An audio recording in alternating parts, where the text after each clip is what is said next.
नमस्कार जय जगन्नाथ। आज हेउची एप्रिल मास 15 तारिख बुधवार। चलंतु जानिनबा आज दिनर केतोटी गुरुत्वपूर्ण टॉप न्यूज अपडेट। प्रथम अपडेट, पेट्रोल पंप पर एबे स्टेशन रे मिलिबो 5 केजिया गैस। सरकार नेले बड़ पदक्षेप। प्रवासींक पाई 5 केजिया गैस व्यवस्था करिसंती सरकार। राज्य रे आउ नाही गैस रो संकट। पूर्वरु 5 केजिया गैस को नहीं छात्र छात्री माने बहु असुविधार सम्मुखीन हेउथिले। सरकारक पक्षरु छात्र छात्रींक पाई 5 केजिया गैस व्यवस्था करा जायछि। पेट्रोल पंप रे गैस उपलब्ध हेलानी। यह सहित स्टेशन रे गैस मिलिबा आरंभ करिछि एवं आगामी दिन रे अधिकरु अधिक गैस स्टेशन खोलिबाकू सरकार योजना प्रस्तुत करुछंती बोली जोगाण मंत्री कृष्णचंद्र पात्र सूचना दैछंती। परवर्ती खबर, आर्थिक वर्ष 2026 एवं 27 रे रेलवे रे 8टी बड़ परिवर्तन देखिबाकू मिलिबो। यात्रा को आरामदायक एवं हाईटेक करिवा लागि एभली पदक्षेप ग्रहण करा जायछि। रेल मंत्रालय टिकेट बातिल ठारू आरंभ करी रिफंड नियम एवं हाइड्रोजन को ट्रैक को आनिबा एवं 12टी वंदे भारत स्लीपर ट्रेन चलाचल करिबा नै जोरदार प्रस्तुति आरंभ होईछि। परवर्ती खबर, 50,000 टंका सस्ता हैला सुना। गत सप्ताह रे सुना एवं रूपा मूल्य वृद्धि पाइथिला,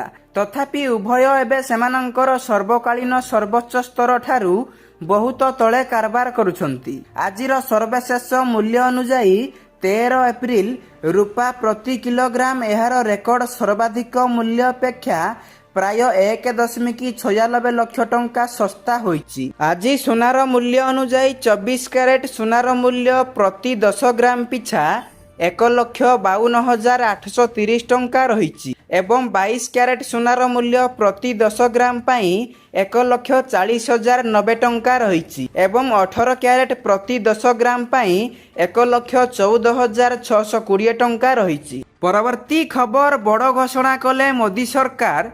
भारत में बढ़िबो पेट्रोल डीजेल एवं एलपीजी रो मूल्य। पेट्रोल डीजेल एवं एलपीजी मूल्य संपर्क में प्रतिरक्षा मंत्री राजनाथ सिंह एक बड़ घोषणा करिसंती। लखनऊ रे स्कूल कैंपस रे बीजेपी रो वरिष्ठ जनसंपर्क कार्यक्रम रे संबोधित करी राजनाथ सिंह कहिसंती जे अमेरिका, इस्राएल एवं ईरान मध्य रे उत्तेजना जोगु पश्चिम एशिया रे चलीथिबा संकट अत्यंत गंभीर, किंतु भारत में पेट्रोल डीजेल एवं एलपीजी मूल्य कौनसी परिस्थिति रे वृद्धि पाइब नाही। परवर्ती खबर, बड़दाण्ड रे रथचाली निर्माण।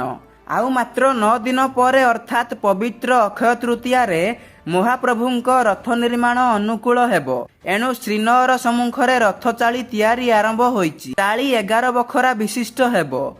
चाली तले दारुदियंक रथत्रय निर्माण हेबो।